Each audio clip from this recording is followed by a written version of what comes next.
നമസ്കാരം. വിളക്കുമരം എന്ന ചാനലിലേക്ക് ഏവർക്കും സ്വാഗതം. +2, 10ാം ക്ലാസ് ഇതിൻ്റെയൊക്കെ റിസൾട്ട് അറിഞ്ഞിരിക്കുന്ന സമയത്ത് ഒരു ദിവസം നിരവധി ഫോൺ കോളുകൾ വരാറുണ്ട്.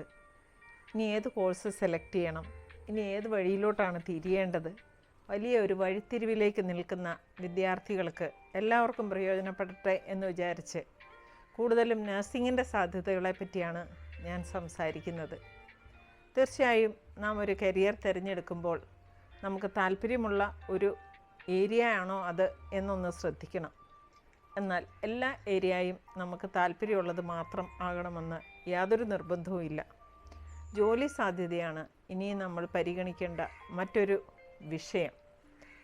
നാം സെലക്ട് ചെയ്യുന്ന കോഴ്സിലൂടെ ഉപരിപഠനം നടത്തി മുൻപോട്ട് നീങ്ങിയാൽ നമുക്കത് ഒരു ജോലി പ്രദാനം ചെയ്യുമോ ഇല്ലയോ എന്ന് നാം തീർച്ചയായും ചിന്തിക്കണം.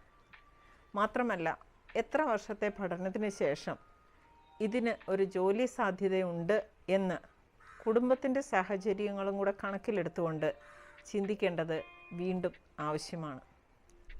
സാമ്പത്തികമായി എന്തുമാത്രം ചിലവ് ഈ ഒരു കോഴ്സ് ചെയ്യാനാകും എന്നും കുടുംബത്തോടൊപ്പം വിദ്യാർത്ഥികൾ ചിന്തിക്കേണ്ടതുണ്ട്. ഒപ്പം മാതാപിതാക്കളും തങ്ങൾക്ക് കൊക്കിലൊതുങ്ങുന്ന ഒരു കോഴ്സാണോ ഇത് എന്ന് അപഗ്രഥിച്ച് പഠിച്ച് ചിന്തിക്കേണ്ടിയിരിക്കുന്നു. ഞാൻ ജോലി ചെയ്യുന്നത് നഴ്സിംഗ് വിഭാഗത്തിലാണ്.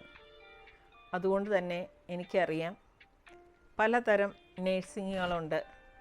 General nursing, BSc nursing, general nursing കഴിഞ്ഞ് BScക്ക് ഈക്വലൻ്റായിട്ടുള്ള നഴ്സിംഗ് ഉണ്ട്, MSc നഴ്സിംഗ് ഉണ്ട്, PhD ഇൻ നഴ്സിംഗ് ഉണ്ട്. ഇതെല്ലാം കഴിഞ്ഞ് ഇപ്പം പോസ്റ്റ് ഡോക്ടറൽ നഴ്സിംഗിൽ വരെ ഇത് എത്തി നിൽക്കുന്നു.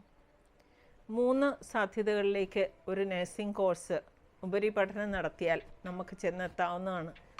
രോഗി പരിചരണവുമായി താല്പര്യമുള്ളവർ, അതിലേക്ക് ആഴത്തിൽ കടന്നു പോകാൻ ഇഷ്ടപ്പെടുന്നവർ തീർച്ചയായും ഉപരിപഠനം നടത്തിയാൽ ഹോസ്പിറ്റലുമായി ബന്ധപ്പെട്ട ഒരു ജോലിയിൽ ചെന്നെത്തി നിൽക്കാവുന്നതാണ്. ആ ജോലിയിൽ ഏറ്റവും ഉയർന്ന ഒരു പോസ്റ്റിൽ ഒരു വാർഡ് ഇൻചാർജ്, ഒരു ഡിപ്പാർട്ട്മെൻറ്റൽ സിസ്റ്റർ, ഒരു നഴ്സിംഗ് ഡയറക്ടർ, ഒരു ആശുപത്രിയുടെ തലപ്പത്തിരിക്കുന്നയാൾ തുടങ്ങി ഒരുപാട് പൊസിഷനിലേക്ക് നമുക്ക് ചെന്നെത്താം. അതേസമയം ടീച്ചിങ് നിങ്ങൾക്ക് ഒരു പാഷനാണെങ്കിൽ, ടീച്ചിങ് ജോലി ആഗ്രഹിക്കുന്നവർക്ക് തീർച്ചയായും നഴ്സിംഗ് കോഴ്സുകൾ പലവിധമുണ്ട്. നമുക്ക് ഉപരിപഠനം ലഭിക്കുന്ന അനുസരിച്ച് ആ ലെവലിലുള്ള വിദ്യാർത്ഥിനികളെ പഠിപ്പിക്കുന്ന ഒരു ടീച്ചറായി നിങ്ങൾക്ക് മാറാൻ സാധിക്കും. ഗവേഷണവും ടീച്ചിങ്ങും ഒക്കെയായി ബന്ധപ്പെട്ട നഴ്സിംഗ് കോളേജുകളിൽ, നഴ്സിംഗ് സ്കൂളുകളിൽ PhDയുടെ ഗവേഷക ഗൈഡായിട്ട് ഒക്കെ ടീച്ചിങ് മേഖലയിൽ നിങ്ങൾക്ക് പ്രശോഭിക്കാവുന്നതാണ്. ഇതൊന്നുമല്ലാതെ നമുക്ക് പ്രവർത്തിക്കാൻ പറ്റിയ മറ്റൊരു ഏരിയയാണ് അഡ്മിനിസ്ട്രേഷൻ എന്ന് പറയും.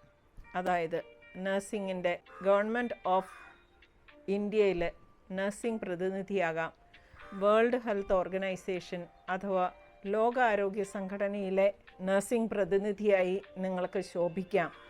അങ്ങനെ അഡ്മിനിസ്ട്രേറ്റീവ് തലങ്ങളിൽ വിളങ്ങി നിൽക്കുന്ന ഒരാളായി നിങ്ങൾക്ക് മാറാം.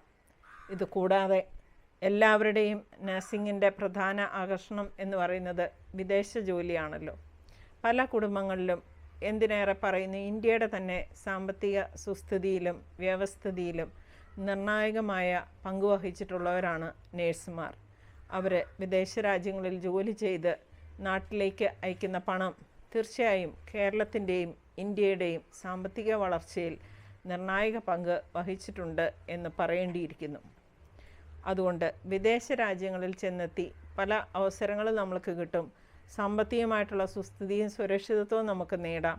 കുടുംബ അംഗങ്ങളുടെ ഉയർച്ചയ്ക്ക് തനതായ ഒരു പങ്ക് വഹിക്കാനും ഈ ജോലിയിൽ പ്രവേശിക്കുന്നതിലൂടെ സാധിക്കും.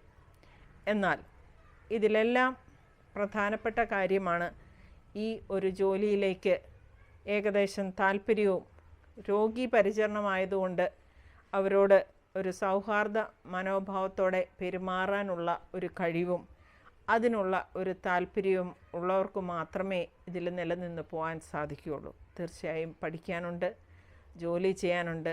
നഴ്സിംഗ് അത്ര ഈസി അല്ല. ഇപ്പോൾ നഴ്സിംഗിലും തോൽവി സംഭവിക്കുന്നവരും ഉണ്ട്.